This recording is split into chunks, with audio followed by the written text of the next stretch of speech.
네, 여러분들이 마스크를 다 쓰고 계시니까 저는 마스크를 좀 벗고 말씀을 전하도록 하겠습니다. 괜찮으시죠? 네.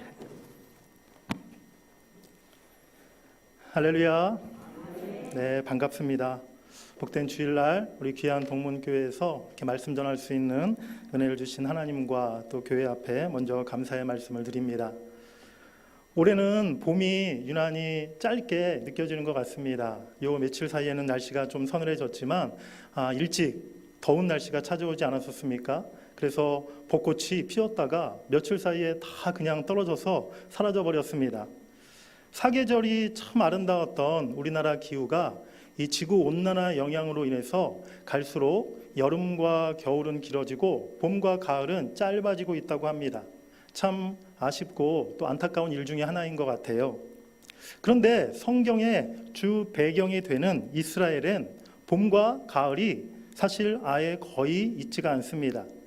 이스라엘 팔레스타인 지역은요, 열대성과 온대성 기후의 중간쯤 되는데요.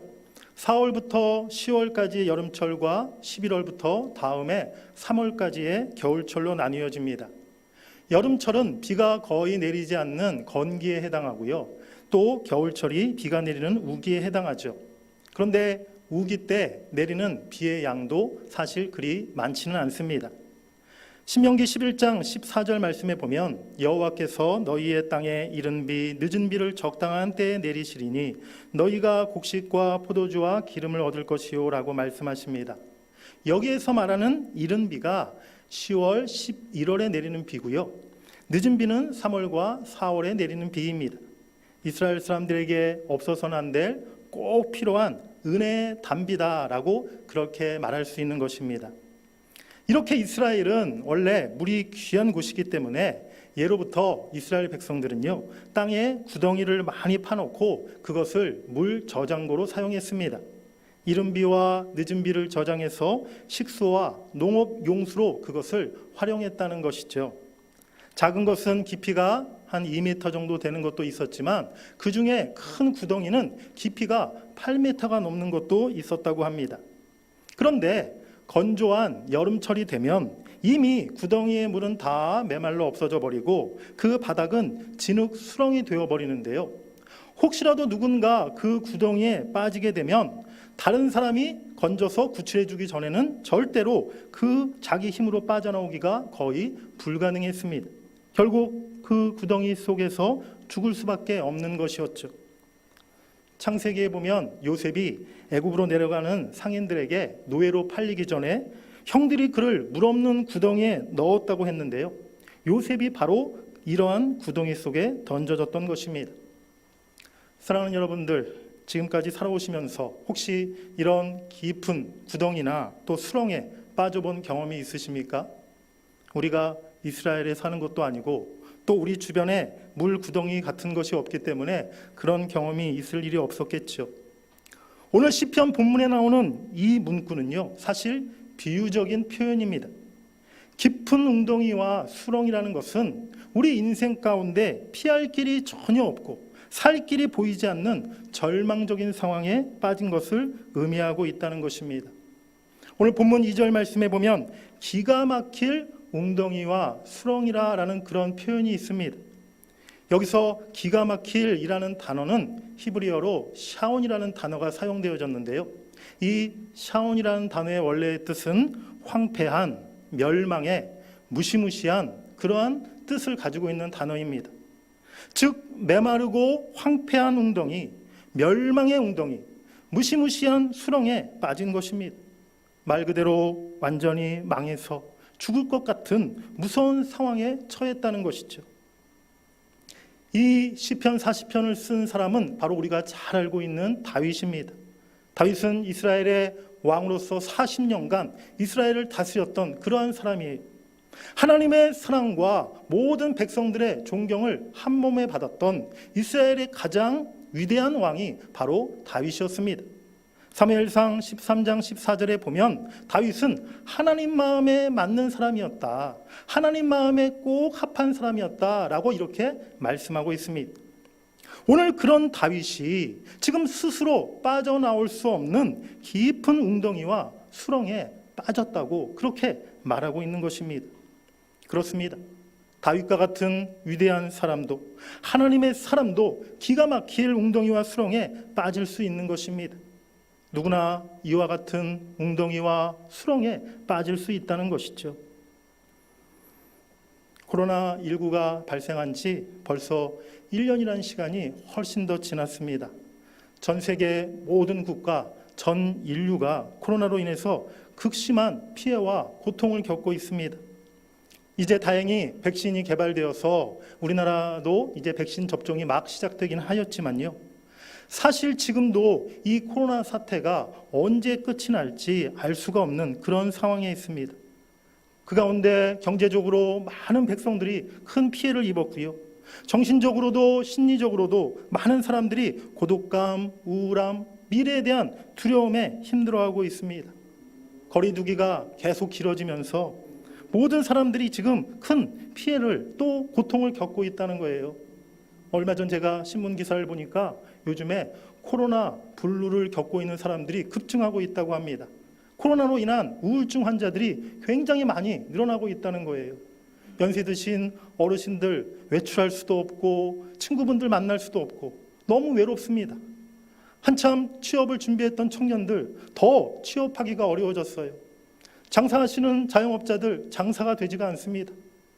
학생들 학교를 가지 못하니 선생님과 친구를 만날 수 없고 집에서 혼자 온라인으로 공부해야 하는 어려움을 겪고 있습니다. 그야말로 모든 사람들이 코로나로 인해서 고통을 겪고 있고 어려움을 겪고 있고 피해를 입고 있다는 사실입니다. 교회도 예외가 아니죠. 교회도 너무나 큰 타격을 입었습니다. 주일 예배를 교회에 모여서 드리지 못하고 각자 집에서 개인적으로 온라인으로 예배해야 하는, 정말 우리가 이전에 상상조차 하지 못했던 일들이 우리에게 일어났고 그 일을 지금도 우리가 겪고 있습니다. 예배뿐입니까? 정말 너무나 즐겁고 행복했던 우리 구역 모임도 갖지 못하고 우리 성가대나 또 성경 공부 모임도 하지 못하고 수련회도 가지 못하는 그러한 일들이 지금 교회에 일어나고 있다는 것이죠. 사람들을 만날 수 없으니까 우리가 세상에 나가서 교회가 전도할 방법이 없습니다. 우리 아이들, 학생들 지금 주일학교 상황은 더 심각한 상태에 놓여져 있습니다. 과연 우리가 잃어버린 일상을, 우리가 코로나 이전의 그 모습을 다시 회복할 수 있을까요? 교회가 이 어려움을 딛고 일어서서 다시 교회의 부흥의 그 날을 우리가 맞이할 수 있을까요? 우리 인생 가운데 기가 막힌 웅덩이와 수렁에 빠졌을 때 우리는 어떻게 해야 하는 것일까요? 시편 40편 말씀은 3000년 전에 다윗이 지은 시입니다. 하지만 오늘 이 시편 말씀을 통해서 다윗에게 주셨던 그 하나님의 말씀이 오늘 우리에게 동일하게 주시는 은혜의 말씀이요 약속의 말씀임을 여러분들이 믿으시기를 간절히 바랍니다. 하나님은 오늘 저와 여러분들에게 또 우리 교회를 향해서 어떤 말씀을 하고 계십니까? 첫 번째는 기다리며 간구하라 라고 말씀하십니다. 한번 따라해 보시겠습니다. 기다리며 간구하라. 오늘 본문 1절 말씀입니다. 내가 여호와를 기다리고 기다렸더니 귀를 기울이사 나의 부르짖음을 들으셨도다. 아멘. 하나님에 대한 불순종으로 버림받은 사울 왕을 대신해서 다윗은 이스라엘의 새로운 왕으로 택하심을 받아 사무엘로부터 기름 부음을 받았습니다. 하지만 다윗이 기름 부음 받은 후에 곧바로 왕의 자리에 올랐던 것은 아니었어요. 오히려 그때부터 다윗에게는 고난과 핍박, 도망자의 고달픈 삶이 계속되었습니다. 다윗이 사울을 피해 도망다녔던 말씀들이 사무엘상 19장부터 30장까지 기록되어 있는데요. 사울의 질투와 사울의 분노로 인해서 다윗은 왕궁에서 도망쳐 나와 사울이 죽을 때까지 계속 도망자의 삶을 살아야만 했습니다. 광야에서 황무지로, 때로는 굴 속에서 숨어 지냈습니다. 심지어 원수의 나라인 블레셋으로 가서 미친 척하며 간신히 목숨만 부지하기도 했어요. 다윗이 처음 사무엘로부터 기름 부었을 때가 그의 나이 10대 후반에서 20세쯤 되었을 것으로 생각합니다. 그리고 나서 다윗이 30세에 헤브론에서 유다 족속의 왕이 되었고요. 이스라엘 전체 통일 왕국의 왕이 된 것은 7년이 더 지나서 그의 나이 37살 때였습니다. 즉 다윗이 온전한 왕위에 오르기까지 20년 가까운 시간이 걸렸다는 거예요. 그 긴 세월 동안 다윗은 포기하지 않고 절망하지 않았고 하나님의 때를 그가 기다리고 또 기다렸습니다.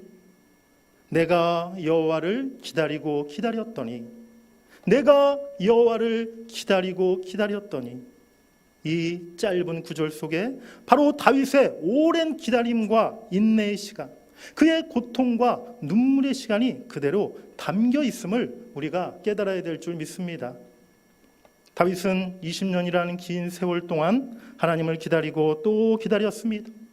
하나님이 반드시 이 고난에서 나를 건져주실 거야. 하나님이 나에게 주셨던 그 약속을 반드시 이루실 거야. 그것이 바로 다윗의 귀한 믿음이었다는 것이죠. 우리 인생 가운데 깊은 웅덩이에 빠졌을 때, 때로는 우리가 크나큰 실패와 또 어려운 고난을 만났을 때 우리는 대개 어떻게 반응합니까? 한시가 급하고 당장 내가 지금 죽을 것 같습니다. 하나님이 빨리 지금 나를 건져주시지 않으면 큰일이 날 것만 같습니다. 하지만 그렇게 다급한 때에도 하나님은 우리를 계속 그냥 더 기다리게 하실 때가 많다는 것이에요. 예전 어르신들에게서 흔히 볼 수 있는 그런 모습이 있습니다. 부부간에 이렇게 외출할 때가 되면 아버님은 차비를 다 미리 갖추고 마당에 나와 어머님을 기다립니다. 그런데 늘 아내는 늦게 나오는 거예요.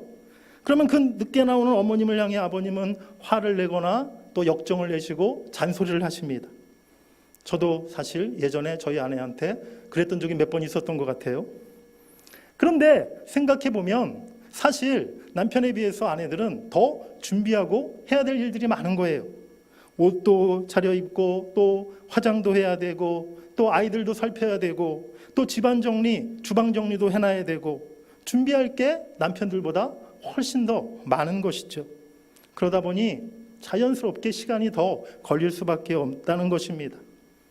저는 지혜롭게도 이런 것을 알고 나서 저를 기다리게 하는 아내에게 그 후에 화를 내지 않았습니다. 결정적으로 아내에게 화를 내봤자 저만 손해라는 것을 제가 확실히 깨닫게 되었습니다.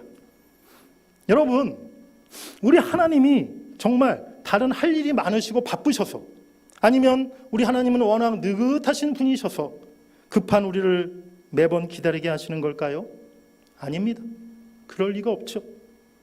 하나님은요, 우리가 하나님 말고 의지했던 다른 모든 것들을 다 내려놓을 때까지, 내 자만과 내 안에 있는 욕심과 내 인간적인 생각을 다 내려놓을 때까지 우리를 기다리게 하시는 겁니다. 우리의 자아가 완전히 깨어지고 십자가 앞에 내가 완전히 죽어질 때까지 우리를 기다리게 만드신다는 것입니다.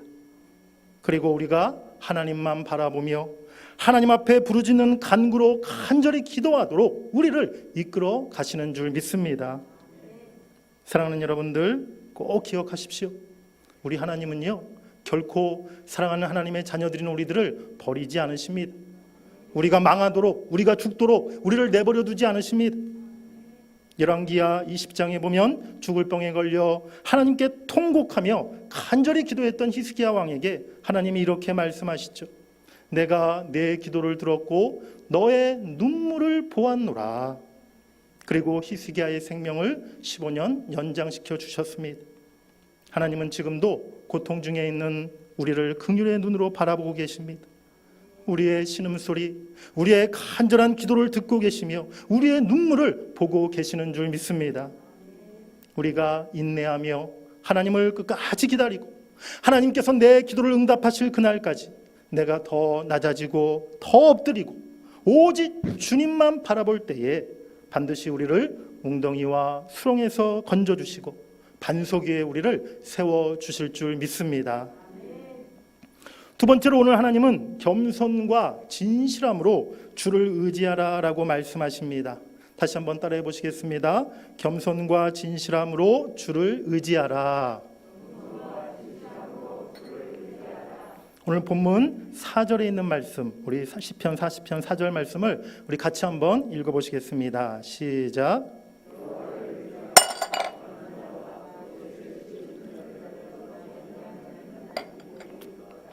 아멘. 여호와를 의지하고 교만한 자와 거짓에 치우친 자를 돌아보지 아니하는 자에게 복이 있도다라고 말씀하세요. 사랑하는 여러분들, 우리 하나님은요 그냥 아무나 누구나 다 도우시는 게 아닙니다. 그렇다면 하나님은 어떤 사람을 도우시고 어떤 사람에게 복을 주신다고 말씀하십니까? 바로 하나님을 의지하고 신뢰하며 언제나 겸손과 진실함으로 하나님 앞과 사람들 앞에 살아가는 그 사람을 도우시고 그에게 복을 주신다라고 말씀하고 있습니다.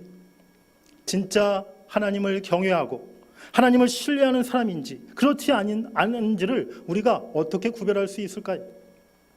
교만하여서 늘 자기 힘과 자기 지식과 자기의 의로움을 앞세우는 사람, 내 이익과 성공을 위해서 거짓과 속임수를 일삼는 사람, 가식적이고 위선적인 모습으로 하나님을 속이고 하나님 앞에 절대 엎드리지 않는 사람, 이런 사람들은 절대로 하나님을 경외하고 하나님을 신뢰하는 믿음의 사람이라 말할 수 없습니다. 잠언 11장 1절부터 3절 말씀에 보면 속이는 저울은 여호와께서 미워하시나 공평한 추는 그가 기뻐하시느니라. 교만이 오면 욕도 오거니와, 여기서 욕은 수치를 의미하는 단어입니다. 즉 교만이 오면 수치도 오거니와 겸손한 자에게는 지혜가 있느니라. 정직한 자의 성실은 자기를 인도하거니와 사악한 자의 폐역은 자기를 망하게 하느니라. 하나님은요 속이는 자, 교만한 자를 미워하신다고 말씀하십니다. 그를 결국 망하게 만드신다는 거예요. 반면에 겸손하여 정직한 자를 기뻐하시고 그에게 복을 주신다고 오늘 하나님은 말씀하시는 줄 믿습니다. 사랑하는 여러분, 사랑과 은혜와 자비가 풍성하신 우리의 아버지 되시는 우리 하나님께서 왜 우리를 때로는 깊은 웅덩이와 수렁에 빠지게 하십니까? 그리고 수렁에 빠져있는 우리를 왜 하나님이 그냥 내버려 두시는 겁니까? 그를 통해 낮아지고 엎드리고 더 겸손해지라는 하나님의 뜻이 거기에 담겨 있다는 사실입니다. 내 수단과 방법, 그동안 사용했던 내 인간적인 그 잔재주와 속임수 같은 세상 방법들을 다 버리라는 것이죠. 있는 모습 그대로, 내 모습 이대로 하나님 앞에 두 손 들고 나오라는 그 하나님의 뜻이 거기에 담겨 있음을 우리가 깨달아야 하는 것입니다. 교만하지 않고 거짓에 치우치지 않는 사람을 하나님은 도우시고 그에게 반드시 복을 주시는 줄 믿습니다. 앞서 말씀드린 것처럼 하나님의 백성들도, 우리 그리스도인들도 때로는 웅덩이와 수렁에 빠질 수 있습니다. 실패와 어려운 상황을 만날 수 있습니다. 하지만 그것이 결코 불행과 저주가 아니라는 것입니다.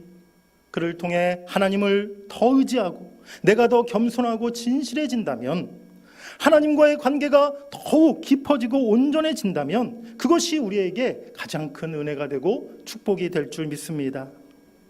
오늘 우리가 만난 이 어려운 코로나 상황이 교회와 여러분들 모두에게 도리어 은혜가 되고 축복이 되기를 원합니다. 우리가 이 코로나가 다 지나간 후에 먼 몇 년이 훨씬 지난 그 후에 이때를 생각해 보면서 그때 참 코로나 때문에 우리가 마스크 쓰면서 예배했었지, 또 교회에 나가서 예배하지 못하고 집에서 온라인으로 예배했었지. 하지만 돌아보니까 정말 그때 더 내가 예배를 사모했고 더 하나님을 간절히 바라보았고 또 그 고난 중에서 우리 교회가 더 하나 됐었지. 그러한 은혜의 고백을 하나님이 우리의 입술에 하게 하실 줄 믿습니다. 이사야 41장 10절에 하나님이 뭐라고 말씀하십니까? 두려워하지 말라, 내가 너와 함께함이라. 놀라지 말라, 나는 내 하나님이 됨이라. 내가 너를 굳세게 하리라. 참으로 너를 도와주리라. 참으로 나의 의로운 오른손으로 너를 붙들리라. 아멘.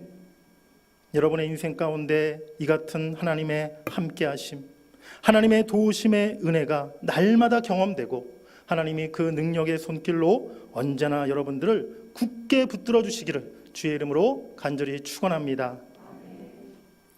세 번째로 오늘 하나님은 우리들에게 새 노래를 부르리라 라고 이렇게 말씀하십니다. 오늘 말씀의 제목이기도 한데요, 우리 한번 크게 외쳐보겠습니다. 새 노래를 부르리라. 오늘 본문 3절 말씀입니다. 우리 다시 한번 같이 읽어보시겠습니다.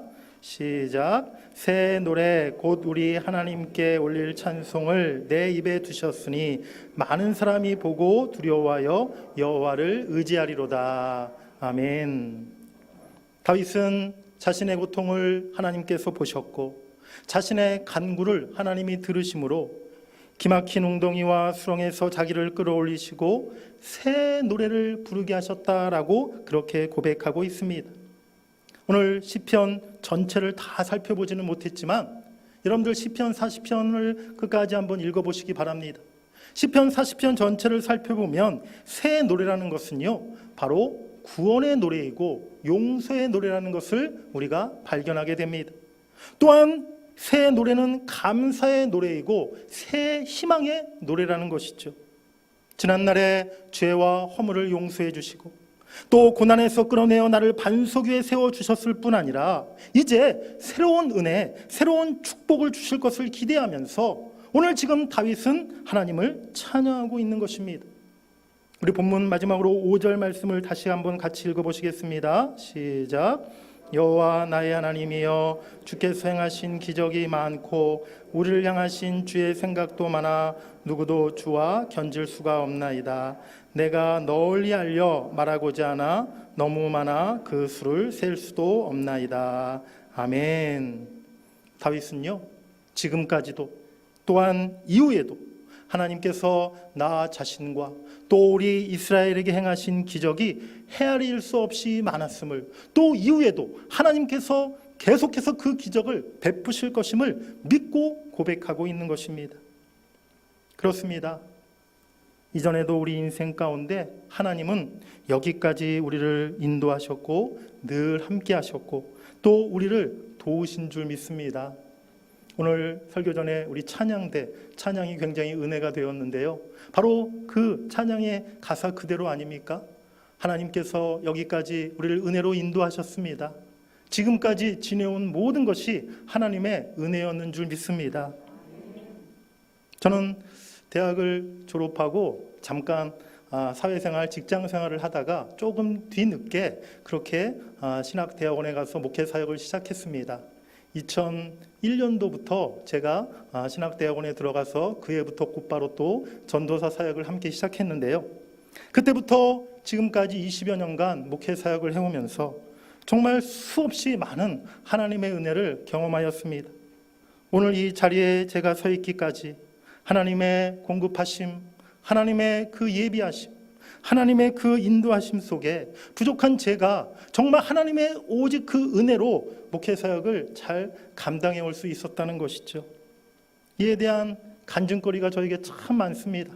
하지만 오늘 간증의 시간이 아니기 때문에 그 간증을 다 드리지 못하지만 정말 제 지나온 인생 또 제 목회사역 전체를 돌아볼 때도 하나님께서 저를 여기까지 인도하셨고 하나님이 늘 채우셨고 공급해 주셨고 또 하나님께서 저에게 힘과 믿음과 귀한 만남의 축복을 주셨다는 사실을 고백하지 않을 수 없다는 것입니다.